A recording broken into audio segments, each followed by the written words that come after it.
At Trinity Health System, we have a profound respect and awe for all creation. We are motivated by the words of Christ to be his hands and heart to those in need. Our doctors, nurses, and staff are driven by selfless performance, combining our expertise with the technology to bridge the gap to healthier communities. Healthcare isn't just about healing, it's about human dignity. Trinity Health System, inspired by faith, serving you with distinction.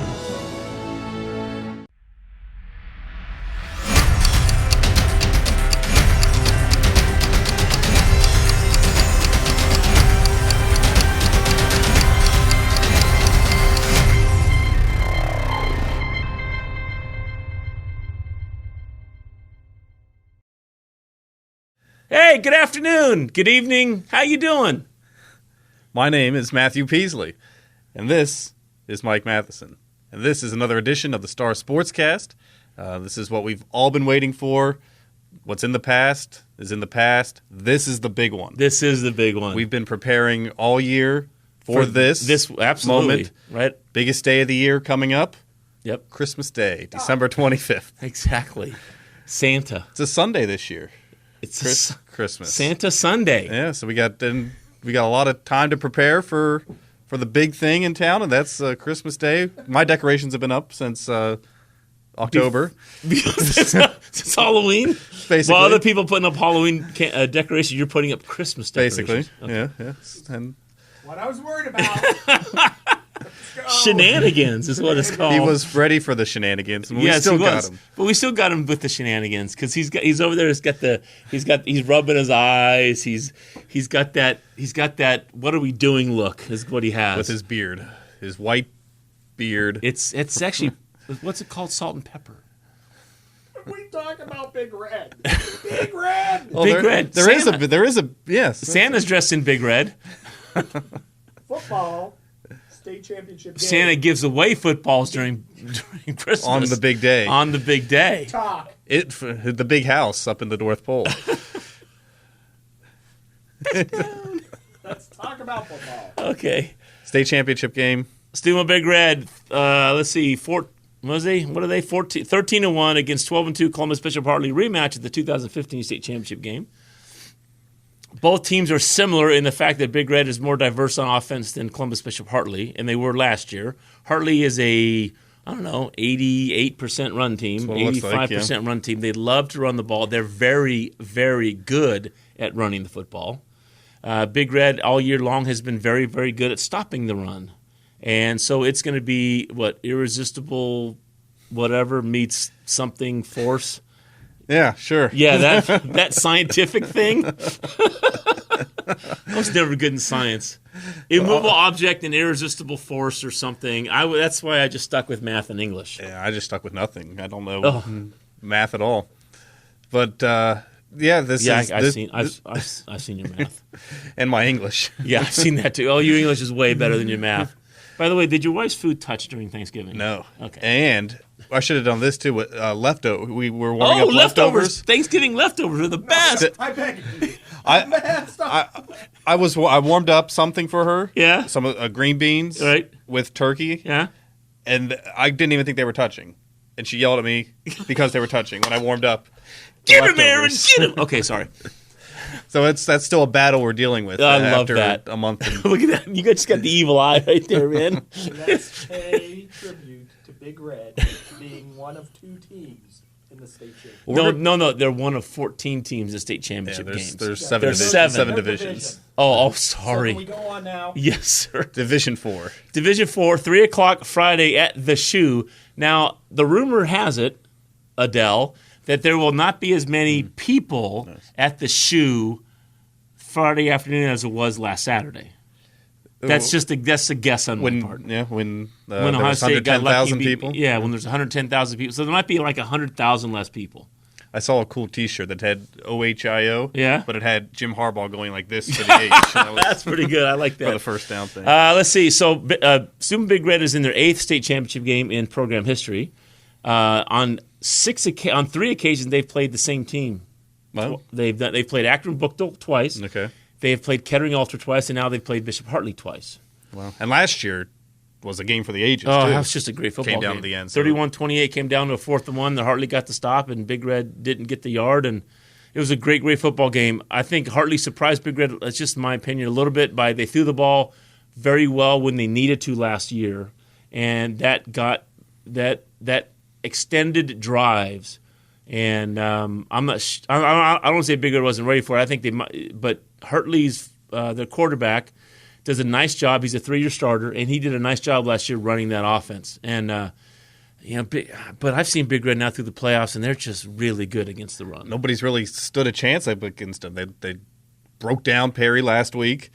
Perry got punished. Past 2 weeks before that, it was pretty much all Big Red. Yeah, I mean, they played Johnstown Monroe and stopped them, and only Cody Workman kept them in the game for a while. They played Shelby and stopped them, and their star running back had 8 carries for 9 yards.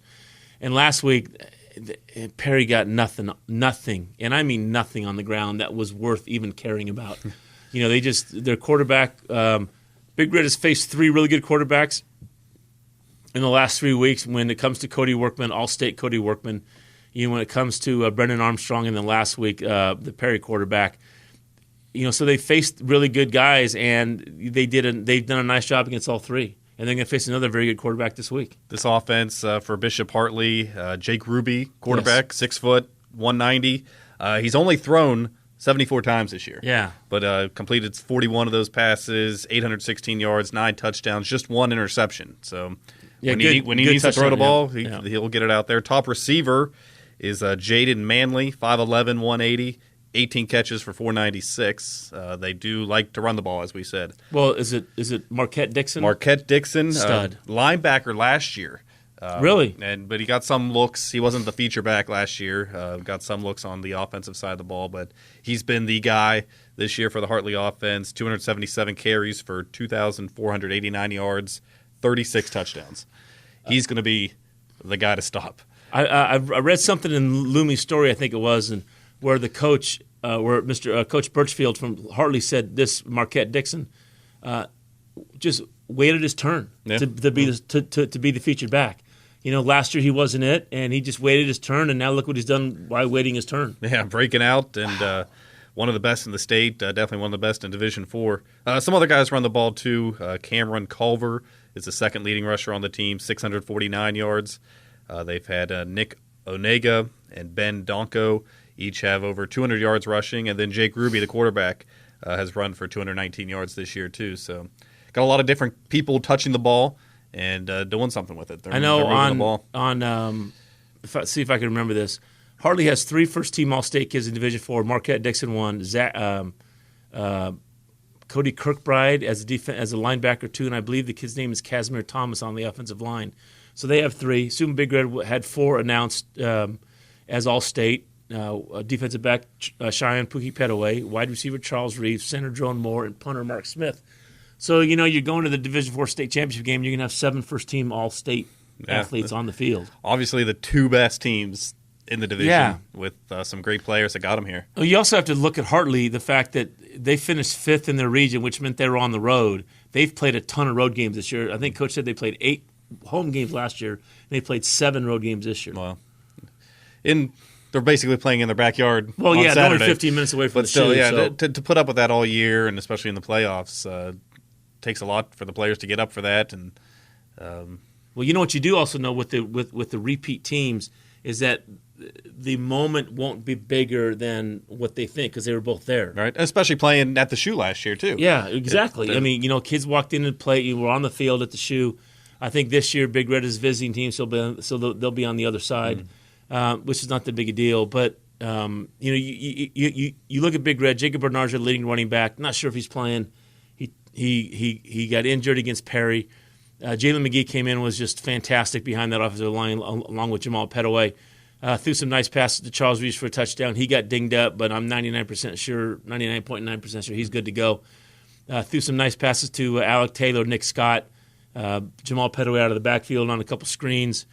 And the offensive line just took it over in the second half. Just literally took it over. The one kid that's impressed me in the playoffs is Javon Davis. Yeah. Javon Davis played last year at Division VII St. John Central, played for his father, and then transferred in during basketball season, got him, was eligible, and after a couple weeks of him and Johnny Agresta sharing quarterback duties. It's now been Javon's, and Agresta's been a stud on defense. But Javon has thrown some really nice balls in the playoffs. He's done just a wonderful job of running that offense. Yeah, and to learn it just in 1 year is a big accomplishment for him, especially the beginning of the year when him and Agresta were splitting it back and forth. They were both pretty good quarterbacks. Right. Davis, though, they both ran the offense as they needed to. I just remember watching them at the Ursuline game, and they split time back there, Davis and Agresta there. But talking to one of the first questions I asked Reno after the game was about their quarterback system, and he just had glowing remarks about both of them. Yes. About how quickly they both learned and adapted the offense. These are both first-year starters at quarterback. Right. You lost Dimitri Claus, who's been there for 2.5, 3 years. Yeah, so to develop the way they have in a relatively short amount of time is pretty impressive, and they'll be even better next year.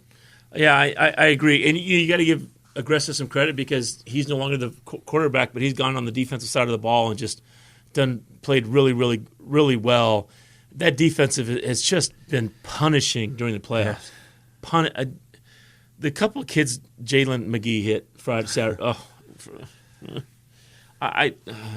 They were nasty. Yeah. They were good hits, solid hits, but man, you heard the oohs and ahs quickly when that happened. So can't wait for this matchup of two great teams, two great programs, and I love the chess match. I love being on the sidelines and watching the chess match happen. Yeah. How do you adjust, and how do you do this, and how do you do that, and what does Coach Pirro and the defense do, and do you go for it on 4th and 1 from midfield? Because you don't want to give the other team a short field, but you want to show some confidence in your offensive line. This is a really good game. Yeah, every state championship game should be a really good game. But yeah, this is the Big Red seniors. Now they don't all play varsity as a freshman. I get it. Jalen McGee did, but the Big Red seniors have. This is the possibility out of 60 starts, 58, and they've started and they've been in 44 or 45 games. If you play 15 games, so as sophomores they've played 44 or 45 games. Right. So if that means they suited up as freshmen for the playoffs, right? That means if you've played 58 weeks out of 60, you've almost practiced 6 full seasons, 6 full regular seasons. Yeah. Right. You want to know why that program is really good? You get all that extra practice time too. Yeah, true, and prepares them for year after year. Yeah, and the kids that get in when they get to play, they don't want to be the team that stops. They just. I appreciate the fact that we get to be at Ohio Stadium at the Shoe, and I'm looking forward to the game because it's going to be a knockdown slobber knocker. And I'm excited for the fact that I'll be back here, hopefully maybe designing a state championship. That would be fun. That would be fun. And I talked to Najee Murray, Kent State, first team All Mid-American Conference this year. Announced that today. He wishes Big Red luck. He's been talking to some of the players and the coaching staff for the playoff run. He hopes to be there Saturday watching them, and he graduates December 17th with his public health degree. For him. And hopes to be playing football beyond that. So he's wrapped up a great career at Kent State, and you can read more about his story on Sunday. With a quick story. Yeah, what was his? What he was number 1 in the nation in lowering a quarterback's rating. Wow! And he said he saw that stat and really couldn't believe it. He said he realized after a couple games that teams were avoiding him because they knew what a lockdown defensive back he was. He said one of his best moments this year was returning a touchdown against Western Michigan. Right. Early in the game, too, and a powerful Western Michigan team. And he said that was his first collegiate touchdown. Just an unbelievable moment. Good for Naj. And he thinks that Western Michigan, if they remain undefeated, needs to be right in that conversation with that Final Four. By the way, they're the real deal. Yeah. Anybody remember Najee's hits on a couple Mooney guys in that playoff game? Anybody remember those? Very Jalen McGee. Nice. Yeah, that's what – yep. Yeah. That's what the program does. Yes, all right. How many times have you seen Jingle All the Way yet? Just once. I watched that last night for the first time, and I'm mad that I was so late in the Christmas season. Sorry. But it's out of the way. Late in the Christmas season, we're not in December yet. Home Alone 2, I've watched that a couple times already. Saw Rudolph the other night. Santa's coming! So I've gotten my repertoire of Christmas movies in, and then come mid-December, it's all out. It's what it already has been all out. It's the 25 Days of Christmas. Yeah, you saw I got my Christmas decorations up on the desk out there. What's your wife's favorite Christmas movie? See, this is what got me upset. We were watching Home Alone 2. Okay. And she said, "Oh man, this is definitely my top 5." I said, "Okay, so where does Jingle All the Way come in that?" She says, "I don't think it's in the top 5." Oh! And I said, "Whoa, wait a minute! I did not know nice this. Nice job, Aaron. I did not know this. That's a deal breaker. Apparently not anymore." So she likes Elf. She loves Elf. She loves Home Alone 2. 15 seconds. Kevin McAllister. They're all great Christmas characters. Yeah, I gotcha. Do you consider Die Hard a Christmas movie? No.